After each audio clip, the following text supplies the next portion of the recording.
تو بڑے حیران ہو کہ آخر یہ بزرگ چاہتا کیا ہے۔ ادھر یہ بچوں سے صرف نہانے کے 10 سونے کے سکے لے رہا تھا اور ادھر یہ بچوں کو مفت میں کھانا کھلا رہا ہے۔ آخر اس کے پیچھے کیا راز ہے؟ سلطان صلاح الدین ایوبی رحمۃ اللہ علیہ اس بزرگ کی طرف بڑھنے لگا کہ آخر اس سے سوال کا جواب پوچھا جائے۔ اتنے میں سلطان کی طرف بڑھنے لگا تو پیچھے سے اس تاجر نے سلطان کو بلایا اور کہا، حضور والا مجھے شک ہے کہ کئی لوگ آپ کو پہچان نہ لیں، کیونکہ اس بازار میں بہت سارے ایسے لوگ ہیں جو آپ کو پہلے مل چکے ہیں۔ اگر کسی کو پتہ چل گیا کہ آپ سلطان معظم ہیں تو آپ کی جان کو خطرہ ہو سکتا ہے، کیونکہ دشمن ہر جگہ موجود ہے۔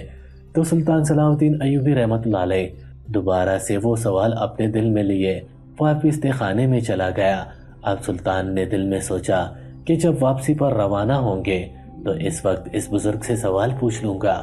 سلطان صلاح الدین ایوبی رحمۃ اللہ علیہ خانے میں چلا گیا اور ناشتہ کرنے کے بعد اپنی منزل کی طرف روانہ ہونے کے لیے گھوڑوں پر سوار ہوئے۔ جب سلطان صلاح الدین ایوبی بازار سے نکلا تو اپنے سپاہیوں کو کہا کہ تم بازار کے باہر میرا انتظار کرو، میں چند لمحوں کے بعد آ رہا ہوں۔ اب سلطان صلاح الدین ایوبی دوبارہ بازار میں لوٹا اور ایک دکاندار کے پاس گیا اور پوچھا کہ اس جگہ پر ایک بزرگ بچوں کو کھانا کھلا رہا تھا، کیا تم مجھے بتا سکتے ہو کہ وہ بزرگ کہاں رہتا ہے اور آخر وہ ان بچوں کو مفت میں کھانا کیوں کھلا رہا تھا؟ تو اس تاجر نے کہا، اے بھائی مجھے نہیں پتا، یہ بھی بڑا ہی عجیب آدمی ہے، اس کی ہمیں کچھ سمجھ نہیں آتی، کئی سالوں سے غریبوں اور یتیموں کے بچوں کو مفت میں کھانا کھلا رہا ہے۔ سلطان صلاح الدین ایوبی رحمۃ اللہ علیہ دوبارہ اپنے سوال کو دل میں لیے اپنی منزل کی طرف روانہ ہو گیا۔ وقت گزرتا رہا اور ایک دن پھر سلطان صلاح الدین ایوبی رحمۃ اللہ علیہ اتفاق سے سلطان کا گزر ایک گاؤں سے ہوا تو اچانک اس گاؤں میں شور آنے لگا۔ سلطان صلاح الدین ایوبی رحمۃ اللہ علیہ نے اپنے سپاہی کو بھیجا کہ جا کر معلوم کرو کہ آخر اس گاؤں میں ایسا کیا ہوا ہے کہ لوگ اتنا شور کیوں کر رہے ہیں۔ تو سلطان صلاح الدین ایوبی رحمۃ اللہ علیہ کو تھوڑی دیر کے بعد سپاہی نے آ کر بتایا کہ حضور والا، اس گاؤں کے ایک بڑے تاجر کے گھر سے بہت سارا سونا چوری ہو گیا ہے اور چور بھی بھاگ کر جا رہا ہے، گاؤں والے اس کے پیچھے لگے ہیں۔ سلطان صلاح الدین ایوبی رحمۃ اللہ علیہ نے اپنا گھوڑا دوڑا دیا تاکہ اس چور کو پکڑ سکے۔ آپ کا کماندار آپ کو منع کرتا رہا کہ حضور آپ کی جان کو خطرہ ہو سکتا ہے، آپ اس بھیڑ کے اندر نہ جائیں، لیکن سلطان نے اپنا گھوڑا دوڑا دیا۔ چلتے چلتے سلطان نے اس بزرگ کو ایک جنگل کے بیچ میں جا کر پکڑا۔ اس بزرگ کے پاس گھوڑا کافی طاقتور تھا، لہٰذا سلطان کو اس کو پکڑنے میں بہت وقت لگ گیا۔ سلطان صلاح الدین ایوبی رحمۃ اللہ علیہ نے اس بزرگ کے جب منہ سے بے سٹایا تو دیکھا کہ یہ تو وہی بزرگ تھا جو کنویں پر بچوں سے سکے لے رہا تھا، اور وہی بزرگ بازار میں بچوں کو مفت میں کھانا کھلا رہا تھا، اور وہی بزرگ اب اس تاجر کے گھر سے سونا چوری کر کے لے جا رہا تھا۔ سلطان صلاح الدین ایوبی یہ دیکھ کر بڑا حیران و پریشان ہو گیا کہ آخر یہ بزرگ کے پیچھے کیا راز ہے۔ جہاں بھی جاتا ہوں ہر برائی کے پیچھے بھی یہی نظر آتا ہے اور اچھائی کے پیچھے بھی یہی نظر آتا ہے، آخر یہ بزرگ ہے کون؟ تو سلطان صلاح الدین ایوبی رحمۃ اللہ علیہ نے اس کی گردن پر تلوار رکھتے ہوئے کہا کہ تم مجھے اب سچ سچ بتاؤ کہ یہ سب تم کیا کر رہے ہو اور کیوں کر رہے ہو؟ تو اس آدمی نے کہا کہ میرا اور میرے اللہ کے درمیان ایک راز ہے، یہ تمہیں کبھی بھی نہیں بتا سکتا۔ سلطان نے کہا، ایک طرف تم معصوم بچوں سے بھاری معاوضہ لے کر ان کو نہانے دیتے ہو، دوسری طرف تم لوگوں کے گھروں سے چوریاں کرتے ہو اور اب کہتے ہو یہ میرے اللہ اور میرے درمیان پردہ ہے، مجھے اس بات کی سمجھ نہیں آ رہی۔ سلطان ابھی یہی بات کہہ رہا تھا کہ اچانک سے ایک تیر نکلا اور اس بزرگ اور سلطان کے درمیان میں سے گزر کر ایک درخت پر جا لگا۔ سلطان صلاح الدین ایوبی کا دھیان جب اس تیر کی طرف اٹھا تو وہ بزرگ پھر سے بھاگا اور گھوڑے پر دوڑ کر وہاں سے بھاگنے میں کامیاب ہو گیا۔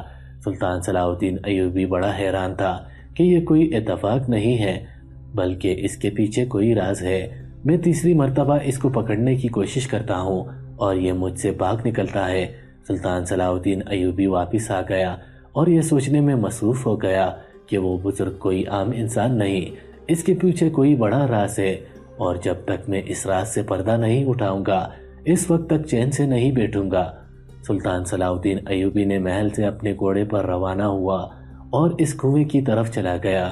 کنویں اور محل کے درمیان بہت سا فاصلہ تھا۔ سلطان نے اپنے گھوڑے کو دوڑائے رکھا اور ایک دن کے سفر کے بعد سلطان وہاں پہنچ گیا۔ جب سلطان وہاں پہنچا تو دیکھا کہ وہ بزرگ پھر سے کنویں سے پانی نکال کر حوض میں ڈال رہا ہے اور بچے نہا رہے ہیں۔ اور جب بچوں نے جی بھر کے نہا لیا تو بزرگ نے ایک ایک بچے سے 10 سونے سکے لیے اور ان کو تب جانے دیا۔ اب سلطان صلاح الدین ایوبی یہ چھپ کر سارا منظر دیکھ رہا تھا۔ پھر سے بزرگ نے رقم اپنی تھیلی میں ڈالی اور گھوڑے پر سوار ہو گیا۔ اب وہ بزرگ آگے جا رہا تھا اور سلطان صلاح الدین ایوبی اس کا پیچھا کر رہا تھا۔ پیچھا کرتے کرتے وہ بزرگ ایک جنگل کے بیچ میں گیا۔ سلطان بڑا حیران ہوا کہ یہ جنگل کے بیچ میں کیا کرنے آیا ہے۔ پھر سلطان نے سوچا کہ شاید یہ سونا اسی جنگل میں چھپاتا ہوگا، لیکن تھوڑی دیر میں سلطان نے دیکھا کہ اس آدمی نے ایک جگہ سے جھاڑیاں ہٹائی اور اس جھاڑیوں کے نیچے ایک سرنگ موجود تھی۔ وہ بزرگ اس سرنگ کے اندر چلا گیا اور پھر سے سرنگ کا دروازہ بند کر دیا۔ وہ بزرگ سمجھا کہ شاید اسے کوئی نہیں دیکھ رہا، لیکن سلطان صلاح الدین ایوبی رحمۃ اللہ علیہ یہ سارا منظر دیکھ رہا تھا۔ سلطان صلاح الدین ایوبی نے گھوڑے کو باندھا اور اس سرنگ کے دروازے پر پہنچا اور اس دروازے کو کھول کر سرنگ کے اندر چلا گیا۔ جب داخل ہوا تو وہ بزرگ حساب لگا رہا تھا۔ اتنے میں سلطان صلاح الدین سر پر پہنچ گیا اور کہا کہ اب تمہیں میں بھاگنے کی اجازت نہیں دوں گا، تم میرے سوالوں کی جواب دے دو تب تمہاری جان بخشوں گا۔ تو اس بزرگ نے کہا کہ یہ جان میری ہے کب کہ تم مجھے بخشو گے؟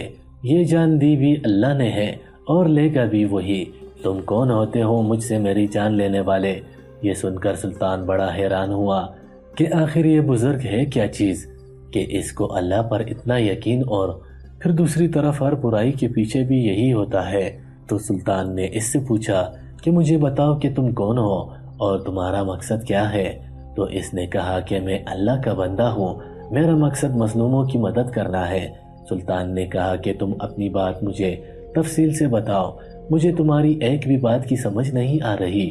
تو اس بزرگ نے کہا تم بتاؤ تم کیا پوچھنا چاہتے ہو؟ تو سلطان صلاح الدین ایوبی رحمۃ اللہ علیہ نے کہا کہ میں سلطان صلاح الدین ایوبی ہوں۔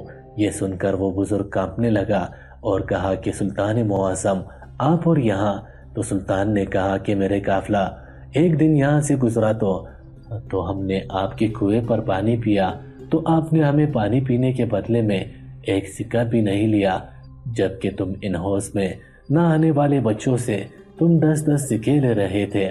آخر اس کے پیچھے کیا راز ہے؟ اور پھر تم اس بازار میں بچوں کو مفت میں کھانا کیوں کھلا رہے تھے؟ اور تیسری بات کہ تم نے اس گاؤں میں چوری کیوں کی؟ جس آدمی نے تمہاری گردن پر تلوار رکھی تھی وہ بھی میں تھا، اس بازار میں بھی میں نے دیکھا۔ تو وہ بزرگ کہنے لگا سلطان معظم چند سال پہلے اس بازار پر حملہ ہوا اور اس حملے کی وجہ سے بہت سارے تاجر مارے گئے، اور جیسے ہی دوسرے تاجروں نے دیکھا کہ ان کے دکان کی کوئی وارث نہیں تو انہوں نے ان شہید تاجروں کی دکانوں پر قبضہ کر کے سب چیزیں اپنے قبضے میں لے لی۔ اب ان شہید تاجروں کے چھوٹے چھوٹے بچے اور بیویاں بھوک سے مر رہی تھے۔ جب میں نے یہ سارا منظر دیکھا تو میں نے اپنے دل میں سوچا کہ اس دنیا میں ہم کیا کرنے آئے ہیں۔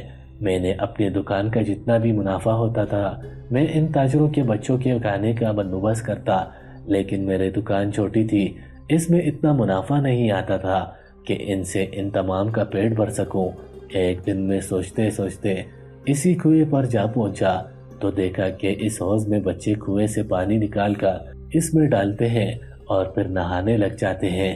جب میں نے ان بچوں کو کہا کہ اگر میں تمہیں پانی کنویں سے نکال کر نلاؤں تم مجھے اس کے بدلے میں کیا دے سکتے ہو؟ تو انہوں نے کہا کہ تم جو چاہو گے تمہیں ملے گا، کیونکہ ہمارے بابا بہت اچھا کماتے ہیں۔ جب میں نے معلوم کیا تو مجھے پتا چلا کہ یہ بچے ان تمام تاجروں کے ہیں جنہوں نے ان شہید تاجروں کی دکانوں پر قبضہ کر رکھا ہے۔ تو مجھے اسی وقت خیال آیا اور میں نے انہیں کہا کہ اگر تم نے آج کے بعد اس حوض پر نہانا ہے تو تمہیں ایک بچے کو 10 سکے دینے ہوں گے۔ بچوں نے کہا ٹھیک ہے، اور اسی وجہ سے میں ان بچوں سے 10 سونے کے سکے لیتا ہوں۔ تو سلطان نے کہا کہ کیا تاجر اپنے بچوں کو اتنی رقم دیتے ہیں؟ تو انہوں نے کہا کہ بچوں کی وہ نہانے کی پسندیدہ جگہ ہے اور وہ بچے بضد اپنے اپنے گھر سے سکے لے کر آتے ہیں، اور پھر اس بزرگ نے کہا کہ وہاں سے جمع ہونے والی رقم لے کر سیدھا بازار میں جاتا ہوں، اس سے اناج اور کھانے پینے کی چیزیں خرید کر تھوڑا تھوڑا ان تاجروں کے گھروں میں جا کر دیتا ہوں، اور باقی جو یتیم بچے ہیں ان کو بازار میں کھانا کھلاتا ہوں۔ پھر سلطان نے کہا کہ یہاں تک تو میری بات سمجھ میں آ گئی، لیکن تم نے اس تاجر کے گھر میں ڈاکہ کیوں ڈالا؟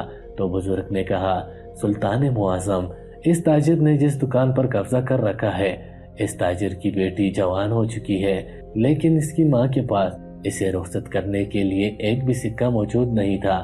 جب مجھے پتا چلا کہ اسے اس تاجر کو کاروبار میں بہت سارا نفع آیا، تو میں نے اسی وقت سوچ لیا کہ وہ سارا نفع میں اس سے چھین کر اس تاجر کی بیوی کو دوں گا، اور اس سے وہ اپنی بیٹی کو رخصت کرے گی، اور اسی لیے میں نے اپنی جان پر کھیل کر اس تاجر کے گھر میں ڈاکہ ڈالا اور وہ رقم چرا کر لے گیا، اور جا کر وہ رقم میں نے اس تاجر کی بیوی کو دی جس کی دکان پر اس دوسرے تاجر نے قبضہ کر رکھا تھا، اور اس تاجر کی بیوی نے اپنی بیٹی کو رخصت کر دیا۔ جب یہ بات سلطان صلاح الدین ایوبی نے سنی تو بڑا حیران ہوا اور کہا کہ میں تو تمہیں بڑا مجرم سمجھ رہا تھا، لیکن حقیقت تو اللہ ہی جانتا ہے۔ اللہ کا شکر ادا کرتا ہوں کہ اس نے حقیقت سے پردہ اٹھا دیا۔ اب سلطان نے کہا کہ بے شک تمہارا مقصد صحیح ہے، لیکن طریقہ غلط ہے۔ اگر تم اسی وقت سلطان صلاح الدین ایوبی کی عدالت میں آتے تو تمہیں ضرور انصاف ملتا، اور میں ان تاجروں کو ان سے دکانیں لے کر ان کے حقداروں کو ضرور دلاتا۔ تو اس بزرگ نے کہا، سلطان معظم، آپ تک پہنچتے پہنچتے ادھر تاجروں کے بچے بھوک سے مر جاتے، تو پھر آپ کے پاس آنے کا کیا فائدہ؟ اس کے بعد سلطان صلاح الدین نے کہا کہ اب کے بعد کوئی بھی بھوکا نہیں سوئے گا۔ اس کے بعد سلطان صلاح الدین ایوبی نے واپس آ کر کمانداروں کو حکم دیا کہ جن جن تاجروں نے دکانیں چھینی وہ دکانیں واپس لے کر ان تاجروں کے بچوں اور بیویوں کے حوالے کر دو، اور تاجروں کو قاضی کی عدالت میں حاضر کرو تاکہ قاضی صاحب ان کو سزا دے سکے۔ اور اسی طرح سلطان صلاح الدین ایوبی نے اس بزرگ کو شاہی خزانے سے چندہ لگا دیا تاکہ وہ ہر جگہ غریب بچوں کو کھانا کھلا سکے، اور ان کمانداروں نے تاجروں سے وہ دکانیں لے کر ان شہید تاجروں کی بیوی بچوں کے حوالے کر دیے، اور ان ظالم تاجروں کو قاضی صاحب نے سزا سنا دی، اور اس طرح سلطان کی کوششوں کی وجہ سے ظلم کا خاتمہ ہو گیا، انصاف کی بنیاد رکھی گئی۔ پھر ساری زندگی سلطان کا مقصد انصاف قائم کرنا تھا، اور اس مشکل سفر میں سلطان صلاح الدین ایوبی رحمۃ اللہ علیہ اللہ کی مدد سے کامیابی حاصل کر لی۔ دوستو، امید ہے کہ آپ کو سلطان صلاح الدین ایوبی کی عقل مندی اور بہادری کا یہ واقعہ اچھا لگا ہوگا، اور اگر آپ کو یہ واقعہ اچھا لگا ہو تو اس ویڈیو کو لائک کریں اور ہمارے یوٹیوب چینل کو سبسکرائب کریں۔ ملتے ہیں انشاءاللہ نیکسٹ ویڈیو میں ایک دلچسپ اور سبق آموز واقعے کے ساتھ۔